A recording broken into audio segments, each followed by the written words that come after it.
Halo sahabat, selamat datang di video materi pelatihan berbasis kompetensi Pusat Pelatihan Sumber Daya Manusia, Badan Pengembangan Sumber Daya Manusia, dan Pemberdayaan Masyarakat Desa Pembangunan Daerah Tertinggal.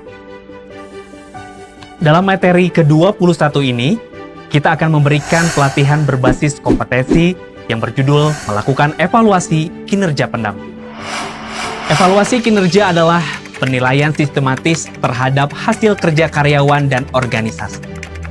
Selain memberikan gambaran umum tentang kinerja, evaluasi ini membantu perusahaan memahami kebutuhan karyawan di masa depan dan memberikan kejelasan tentang tanggung jawab serta perbaikan yang diperlukan.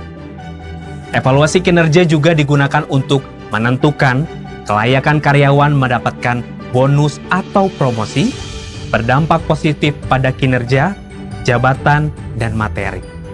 Oleh karena itu, evaluasi kinerja sangatlah penting dalam konteks ini.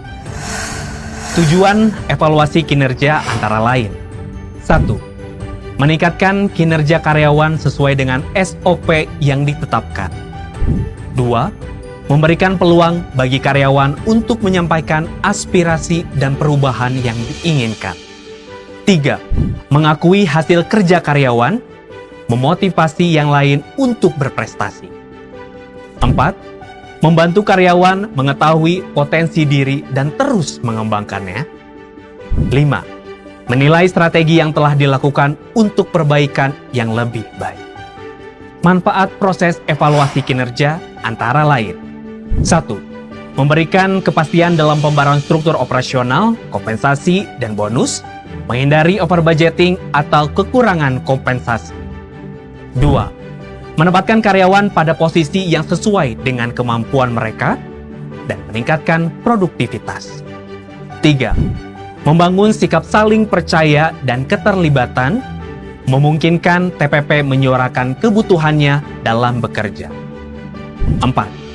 Melindungi Kementerian Desa PDTT secara hukum dengan dokumentasi penilaian kinerja sebagai bukti dalam keputusan pemberhentian TPP. 7 metode dalam melakukan evaluasi kinerja. 1.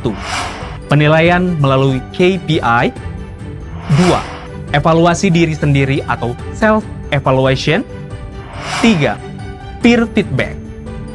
4. Feedback 360. 5. Penilaian dengan skala. 6. Feedback berkelanjutan. Dan yang 7. Evaluasi di waktu tertentu.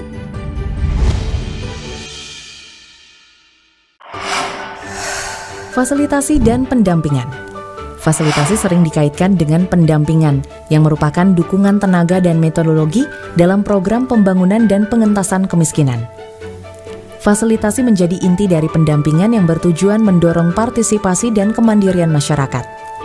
Di Indonesia, kegiatan pendampingan dilakukan melalui 1.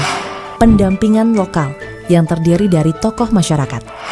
2. Pendampingan teknis yang dipilih dari tenaga penyuluh Departemen Teknis. 3. Pendamping khusus disediakan bagi masyarakat miskin di desa tertinggal dengan pembinaan khusus. Prinsip-prinsip fasilitasi. 1. Partisipasi masyarakat. 2. Berbasis nilai dan moral. 3. Penguatan jejaring sosial. Rekomendasi. Rekomendasi harus disusun dengan teliti, akurat, dan memenuhi standar karena ini penting bagi pemangku kepentingan. Adapun tata penulisan rekomendasi sebagai berikut.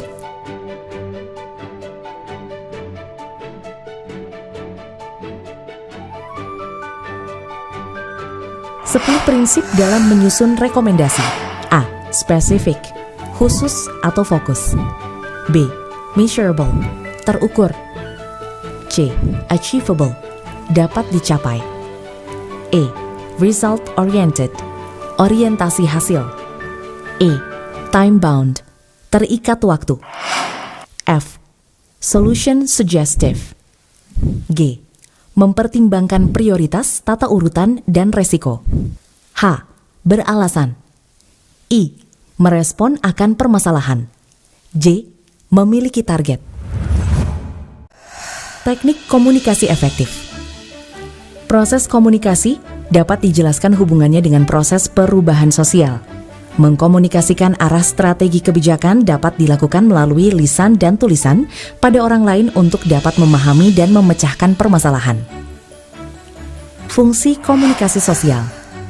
Komunikasi penting untuk membangun konsep diri, aktualisasi diri, kelangsungan hidup, dan kebahagiaan, serta menghindari tekanan. Fungsi komunikasi sosial membantu mencapai tujuan tersebut melalui komunikasi yang menghibur dan mempererat hubungan antar individu. Teknik komunikasi. 1. Teknik komunikasi informatif. 2. Teknik komunikasi persuasif. 3. Teknik komunikasi pervasif. 4. Teknik komunikasi koersif. 5. Teknik komunikasi instruktif. 6. Teknik hubungan manusiawi, human relations. Penjelasan capaian apa saja yang harus dilakukan oleh peserta.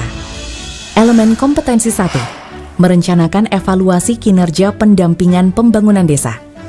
Elemen kompetensi 2. Melaksanakan evaluasi kinerja pendampingan pembangunan desa.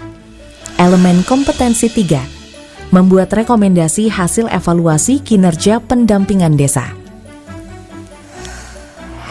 Berikut adalah tahapan-tahapan untuk melakukan evaluasi kinerja pendamping. Untuk detail selengkapnya, peserta dapat membaca modul yang telah dibagikan. Demikian video materi pelatihan berbasis kompetensi kali ini. Sampai jumpa di video materi pelatihan berbasis kompetensi selanjutnya.